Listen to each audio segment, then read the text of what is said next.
Ako si Esma BTV, nakaredy ang kamay. At dito nga pala mga idol, ako ay namangha dito sa nakasabit na ito na bangka. Kaya tingnan nyo mga idol, ang nakasabit na bangka, mamamangha kayo. Dito lang po yan sa Alibihaban Island. At ito lang po isa sa souvenir na ginagawa nila na pwede nilang ibenta. Hindi ko lang alam kung magkano. Ano po? So karon mga idol, maglakaw-lakaw tayo rin mga idol, no? So maglakad-lakad tayo dito. So ngayon ito na siya na nga palang ito mga idol. Ito ang isa sa pinakamaganda na pinapasyalan dito sa Alibihaban Island. So ngayon maglakaw-lakaw tayo dito. Kaya hanggang sa makarating tayo sa ating paroroonan, okay? Kaya watch lang ninyo mga idol. Kaya tingnan nyo na lang ng mabuti. Agoy mga idol, naabot na natin dito ang dulo sa ating tawag dito sa ating paglakad-lakad. Ayan mga idol, oh. Kaya dito mga idol, ayan, tingnan nyo na lang, tingnan nyo kung gaano kaganda mga idol ang ating Alibihaban Island, oh, temo.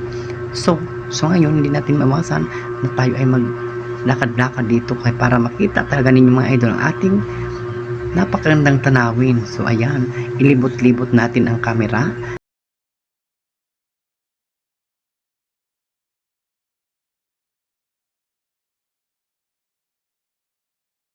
Ayan, ibababa po natin ang camera at nang makita nyo kung gaano kalinaw ang tubig dito sa Alibihaban Island. So ngayon, kayo na ang humusga o kayo na ang pumasyal o kayo na ang dumalaw dito sa aming bayan ng San Andres. At dito sa ating Alibihaban Island, dito lang po matatagpuan ang sandbar. Na to ay nandito po kami ngayon sa Alibihaban Island kung saan po namin makikita ang napakagandang tanawin na nandito po ngayon ay mga cottage at bangka na nag-aantay po sa mga pasahero na pag umaalis. Ayan. Tapos yan pong mga cottage ay mga puno na po. Not available na po sila, ha? Nag-uulat sa magandang balita. Ismabi TV Vlog.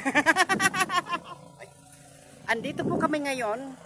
Today. Dito naman mga idol, kailangan natin magbiyahe. Papunta naman po sa sandbar. Kung gusto naman po ninyo hindi gumastos at gusto nyo kaya nyo lakarin, pwede po. Pero mas maganda kung kayo ay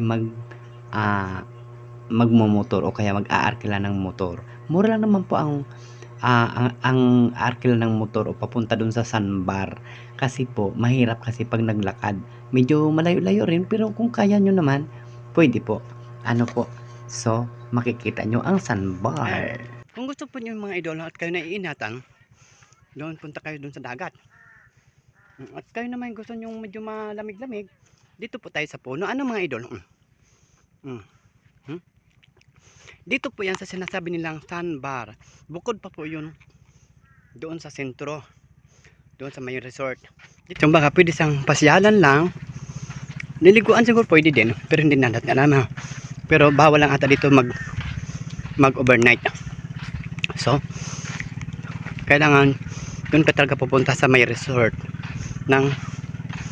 para safe din ang iyong mga gamit, parang ganun. Kaya pag dito hindi natin alam kung safe nga ba ang magamit o kaya baka sisitahin tayo na bawal ang yan. Dito tayo sa sandbar ngayon.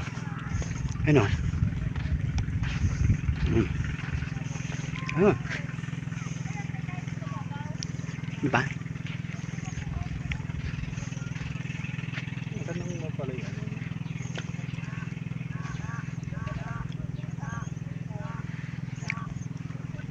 At kung gusto nyo magpalamig, dito tayo. Pagka may galing doon.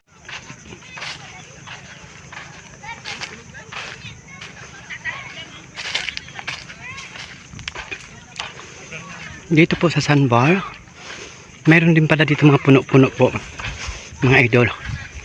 Kung gusto nyong maliwanas, dito lang kayo pumunta sa mga puno, no? Tapos kung gusto nyong magligo, doon po. Yan. Ayan, dito po kayo sa ilalim ng puno ng sandbar.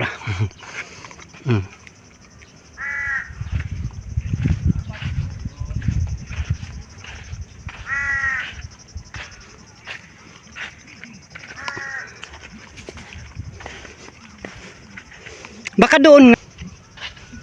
Dito sa amin. Hindi ka kasalik. Resort na yan. Ah. Wow, napakaganda nga naman. Ito pala ang sinasabing sandbar ata.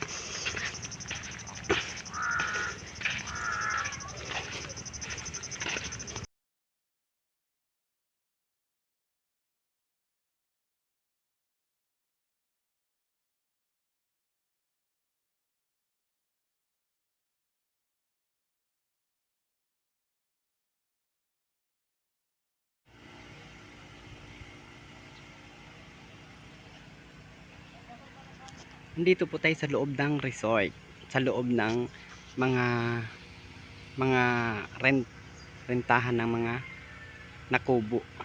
Ayan. Okay. Ayan, white sand nga siya.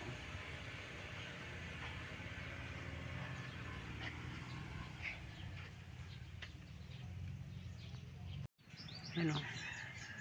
Merong nakaharang na. Ayun no, yung sulat nila sa taas. Pero meron pa dito isang maleta daw. Violeta Resort? Saan dito Resort? Violeta Resort daw? Saan dito? Ah, ibig sabihin kanila pa rin. Ha? Kanila pa rin. Hindi, iba. Nakikita ko sa TikTok. Ah, baka ito na yon. Baka ito na. Baka ito nga. Ito na yun. Oh, dito na po kayo sa magandang white sand. White sand talaga. White sand talaga. Uy, may nakalagay dito no, smoking oh. Bawal pa.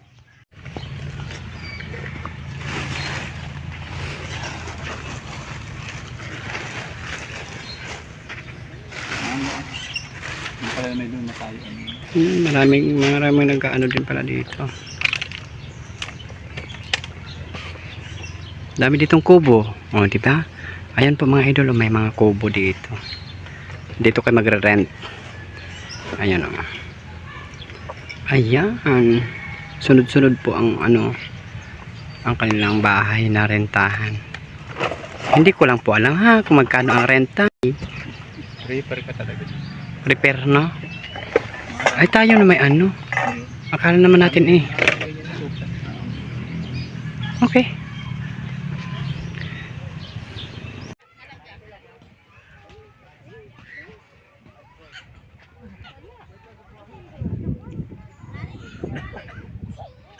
Po ay parang iisa lang ang kulay ng inyong floating. Anong ibig sabihin niyan? Iisa ang may-ari. Ha? Bakit iisa ang kulay? Pero iba-iba ang style. Ano? O, kaya sa gusto pong pumunta dito sa Alibihaban Island, ay, kontakin nyo lang ako. Pwede nyo akong kontakin sa aking FB. Yan, pwede ho. Okay. Ang pangalan mo. Oy, ayun naman ho eh, si Sandra Laang eh. Sandra Kataga. Oh. Eh, ano nyo ako? Kontakin nyo ako sa Sandra Kataga and then bahala na kayo. Tapos ako na magsasabi sa inyo kung anong kung ano ang prosesyo dito, ganun keme etchos, charot bulalo o keme. Ayan si tatay natin ito. Hindi. Kala ko ito na yung sinakyan natin. Ayan, iisa ang kulay ng inyong floating ha. Iba-ibahin, charot. Bakit nga ba iba-iba? Bakit pare-pareha ang kulay ng floating, kuya? Ay, yung iba po ay isa may-ari. Ha? Yung iba po na ni isa may-ari. Ang katulad po yung tatlo na yan, isa may-ari niya. Kaya pala halos parehas ang parehas ang ano, ang style. Parehas. Mm-mm. Saan paano po napunta ang tao doon? Sa bangka po. Itasakay sa bangka. Sa isakay kami. Tara, pauwi na kami. Itasakay pa yun. Bangka nila? Oo. Kami pa ba yan po? Baka gusto niyo yung sama. Hindi.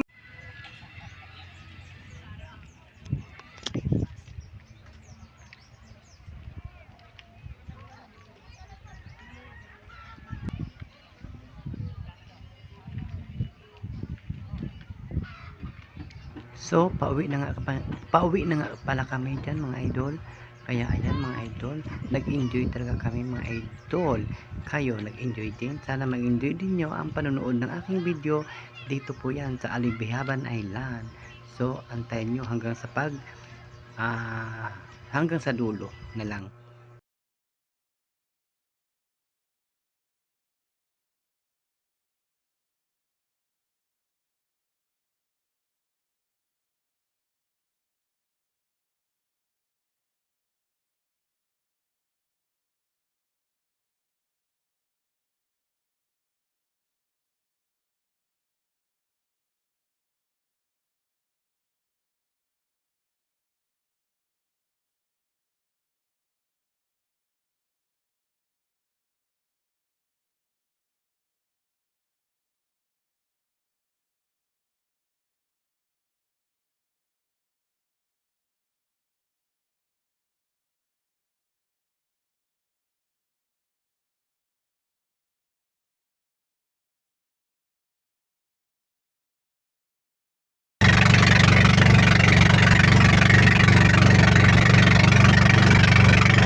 nakadaong na kami, oh.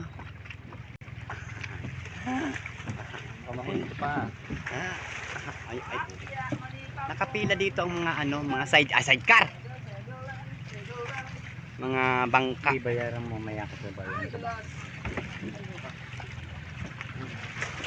Ayan, nakarating din kami ng Matuwasay. Di ba? Ingat-ingat. Ang dami pa mga turista, oh. Nakaabang. Kami galing kami ng Alibihaban Resort. Ayun, yaran. Ay, hindi, mamaya nang daw sabi ni Kuya, di ba? Ano, Ano lang? Gano daw, 150. bibigyan na. Keep the change. Ay, sana all. Dahil nag-antay ka. Ayan po, galing po kami dun sa Alibihaban Island, dun po, ah. Doon kami galing sa Alibihaban Island. Okay? Tapos yun, dumating na kami. Sa gusto pong maligo at pumunta sa Alibihaban Island, resulta ng aming pier. Ganito na po kaganda ang aming pier. Libot sa pier. Ayan, malawak na po siya. Nilawakan at para ang mga sasakyan na ito ay para makaparking. Para naman sila ay isasakay naman ata doon sa barko na papuntang Masbate ba yun? Hindi ko alam, Masbate o Rias, mga ganun. Ayan, yan ang barko. Diyan sila isasakay. Na itong mga truck na ito. Yan. Okay. Kami ang uwi na ho.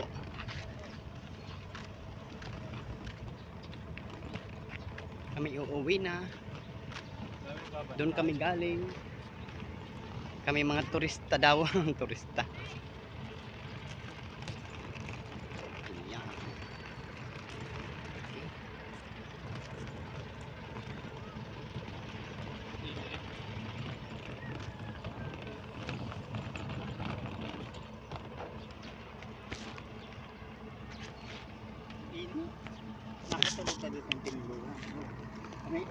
Kala ko nga wala pa.